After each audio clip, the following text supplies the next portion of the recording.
Okay, so anyway, I haven't had a chance to express my thoughts on the Royal Rumble. Alright, I wasn't really paying attention to the main event, sadly. I did hear that the crowd was really into it, so that's good. I don't particularly like that Brock's still the champion. I do like, though, that Cena hasn't beaten Ric Flair's record, which is not entirely true. Apparently, it's further up than 16. I believe him on that because I've checked certain things and it's not 100% sure on certain areas. But it's like, yeah, that sort of thing. What?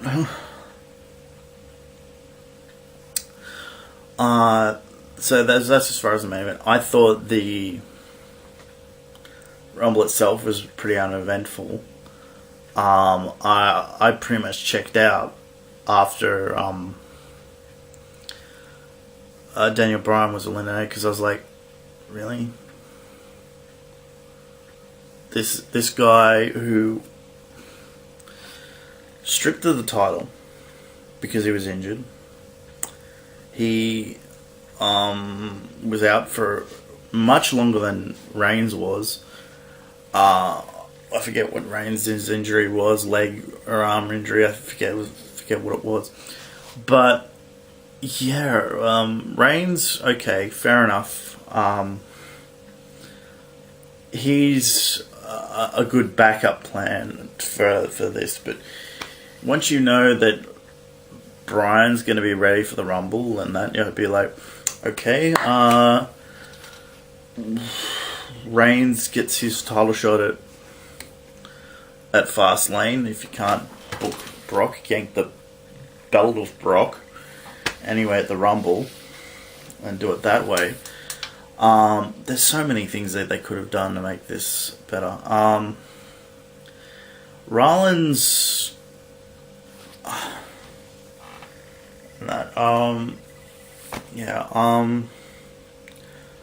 that's.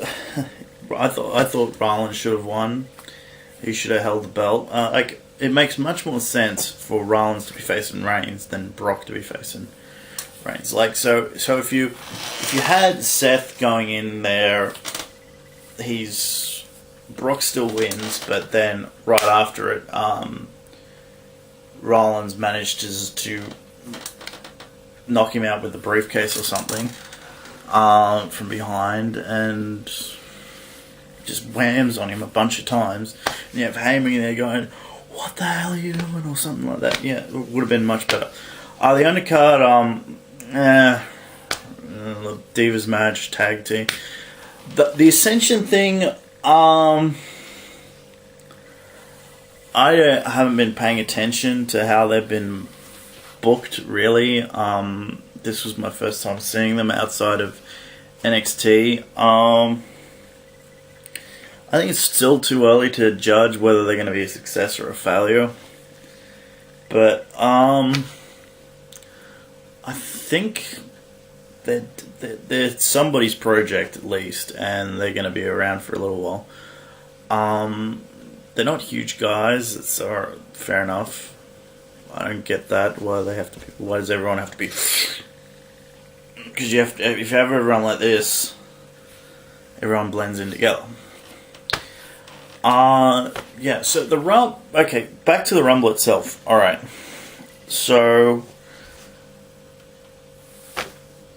once I got to the end, I went over to my TV, which is over here now.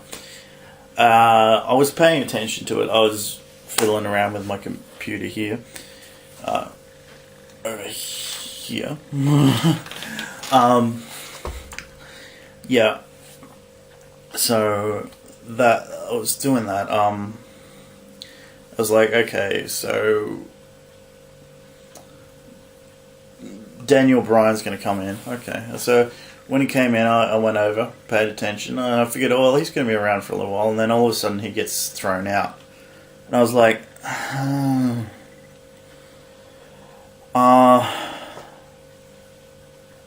I was not terribly.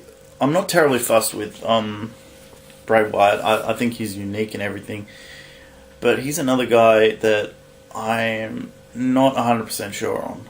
I'm not 100% sure that he's going to be a top guy. He's definitely going to be upper mid card. I think where he is fine. And then I was like, fair enough. Apparently, yeah, we had to have that Big Show Kane spot. Who both guys I'm not like. Kane's really like this past few years is really like lessened in quality. I think a guy his age and a guy his size should be like dialed back to not where Taker is, like, and not where Brock is, somewhere in between. Like, he should come around like every now and again, like WrestleMania time, SummerSlam time, and a couple of weeks before Survivor Series. Have him be part of the Rumble, but not like this sort of thing. It's ridiculous. I don't even know how old Kane is. It's just like once you start getting to that late 30s, mid 40s area, that's to me. Once you get hit a certain age, you start to really realize that people are that their days are numbered. This is the same thing I see with Cena. Is like I look at him and I'm going, how much time do you really have left? So, all right, last little bit here. How do we fix this? Okay, we got Reigns heading into WrestleMania. Nothing we can do about that. So what do we do? I am not 100% sure on what Brock's contract situation is. I imagine that maybe he could be appearing, like, he's in the advertisements for Fastlane. I'm not 100% sure if he's going to be showing up. So let's say he may be appearing on the Go Home show before Fastlane, and then he's booked for the rest of the time, pretty much heading into WrestleMania. But he's booked on Fastlane, so which would make sense.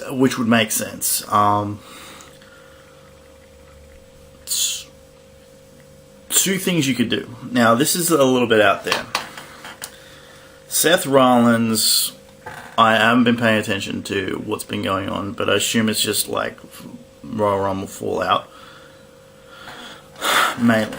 But you have Rollins come out, he says he's going to challenge Brock at Fastlane because he wants to be in the main event at WrestleMania, but he wants to be going in as champion. He wants to beat his former, but he knows he can beat both guys, so he knows he's got at least 2 months there. He's going to yank the belt off of Brock, beat his former Shield buddy, and continue on, and it's going to be the year of... We're going to be rolling into the year of Rollins. Just came up with that just then. The other thing is you can have Daniel Bryan go up against Brock and win, but I do see a problem with that because Brock is a big guy, so ideally I would want to have some sort of plan in there to help along. And my idea was to have Reigns sitting at ringside and do the angle similar, and you can have it be Brock versus Daniel Bryan versus Rollins in the main event. Brock's wants his rematch at WrestleMania. Rollins has won the Royal Rumble. Daniel Bryan's going in there as champion. You can do that. I think that would be a much better match. And having these two beefy guys going like this for 20 minutes. I think you need that little bit for WrestleMania. You need that Shawn Michaels guy in there to really steal the show. And do I really want to see? Apparently, the plan is for Dolph Ziggler to be facing Daniel Bryan. I'm like, why? That's going to be probably your best match on the card. And I'm like, why would they? You're going to turn Daniel Bryan heel? You're going to turn Ziggler heel? Why?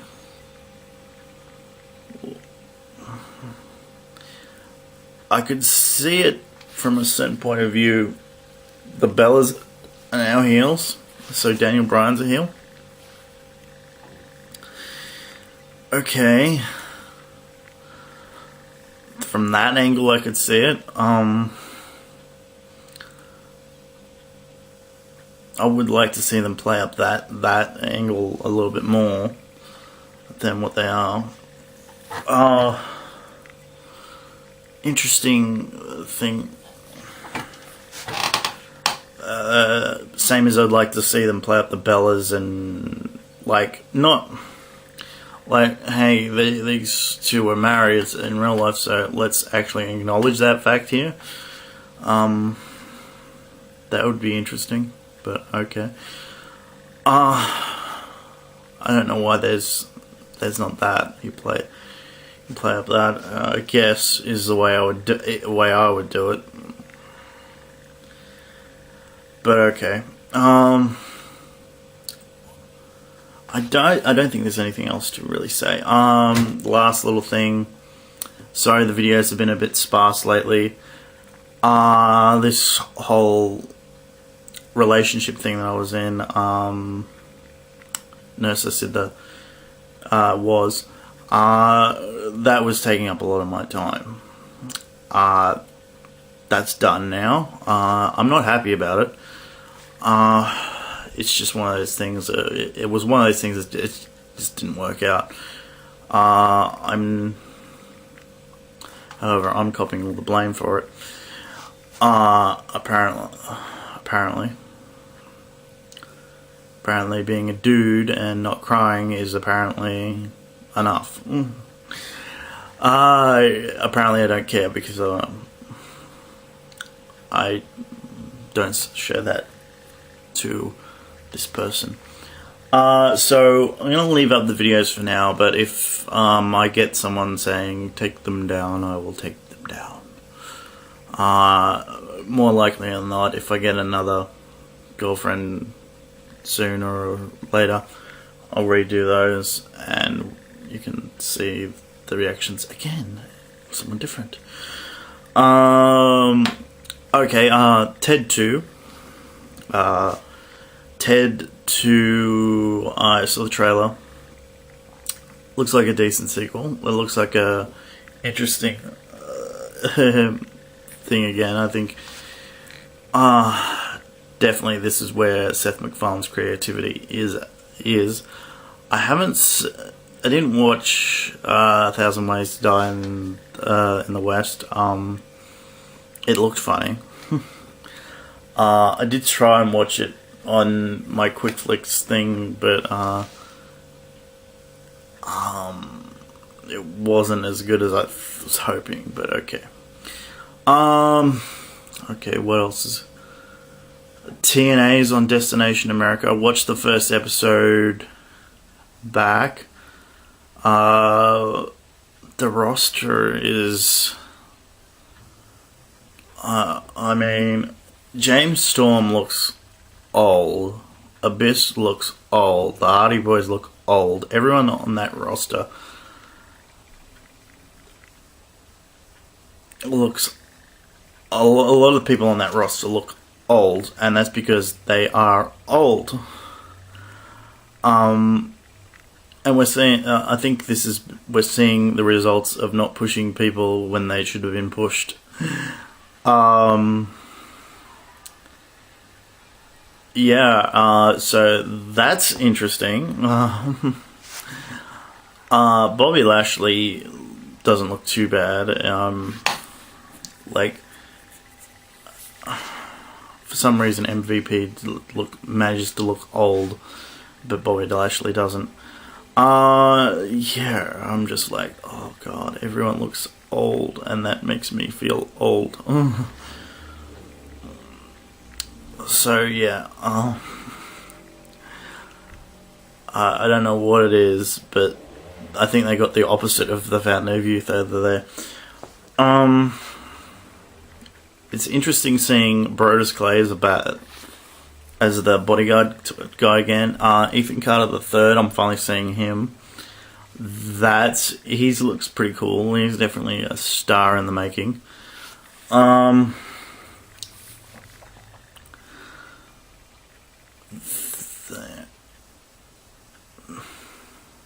Last little thing here. I did enter the Who Reviews the Reviewers contest. Haven't heard back yet. Apparently, the guy that's running it, Captain Logan, is going to let people know pretty soon who's gotten in. I checked out everyone else's reviews. I should, judging by what I put out, which was, I wouldn't say it's my best work, but it's very hard to do your best work in 2 minutes. The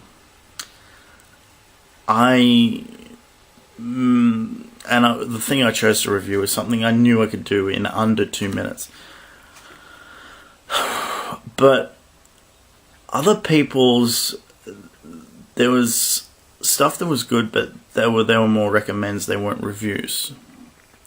And I thought that's a big no-no, so okay. There was definitely some stiff competition there.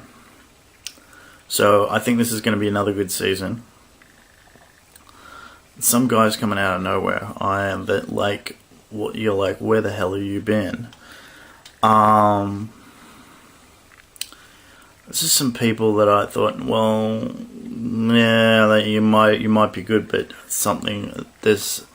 it's hard to pay attention when there's something there. But I wouldn't say it's a slam dunk I'm in. I put myself within the top 6 of the people that I saw. I checked out everyone. Once that day rolled in, I was still like, yeah, there's some people there. Like there was this couple that went in last. They were reviewing some sort of chocolate or something, and it wasn't very interesting. It was just like a let's try this, and then it's really hard to review food without it seeming like that. So I didn't necessarily disqualify them, but I thought I was as good as them, if not better. So it's really hard to say whether or not I got in or not, because there was people there that did a better job with the 2 minutes than what I did. There was people there that did as good a job, and then there was people that did really bad with what they had. And that's not saying, it's just saying that, well, you're not ready yet. This was a lot, from what I could tell, this was a lot of people's first try doing that, and they weren't 100% sure what they were doing.